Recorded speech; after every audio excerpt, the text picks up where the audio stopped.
Welcome to new story lesson of Croatian language. If you have missed the previous story, you can check it here and learn even more vocabulary and phrases. For translation, set the subtitles in these video settings. Let's start.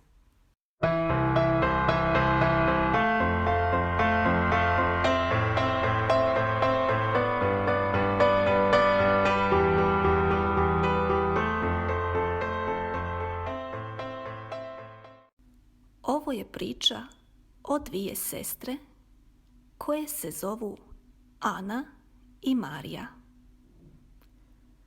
Ana se rodila 2 godine poslije Marije, no kad su bile male, bile su jako slične, pa su svi mislili da su blizanke. To se njima nije sviđalo, jer je svaka htjela biti jedinstvena. Ja sam ljepša od tebe, govorila je Ana Mariji. Nisi, ja sam puno zgodnija od tebe, odgovorila je Marija. Dosta, naredila je njihova mama. Obje ste mlade i lijepe. Imate plavu kosu i zelene oči. Mršave ste, niste debele, imate svjetlu kožu, ali niste blijede, nego rumene. Iste ste, zato nema potrebe da se svađate.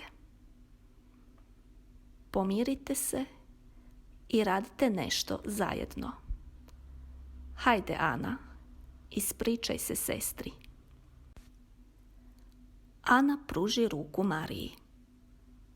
Oprosti, šapnula je i zatim upitala.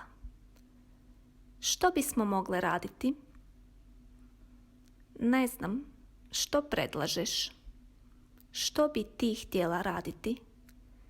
Ja bih se šminkala. Budući da su krenule u srednju školu, bile su prestare za igranje s lutkama. U to vrijeme najviše su voljele šminku i frizuru.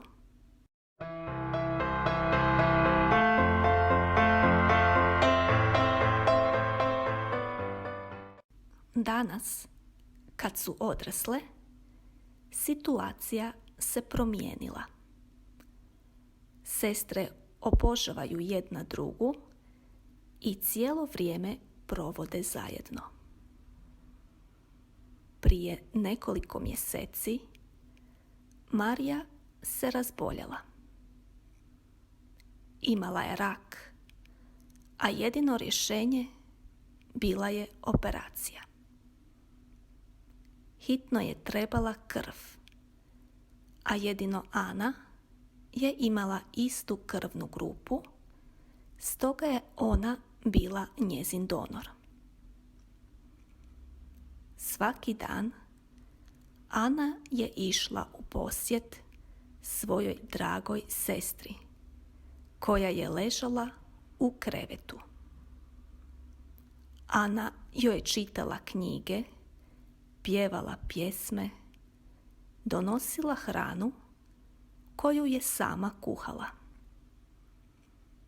Uz njezinu pomoć i podršku, Marija je brzo ozdravila. Sada zajedno žive zdravo.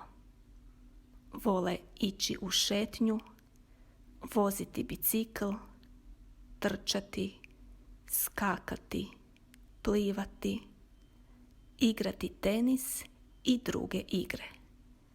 Uživaju u životu.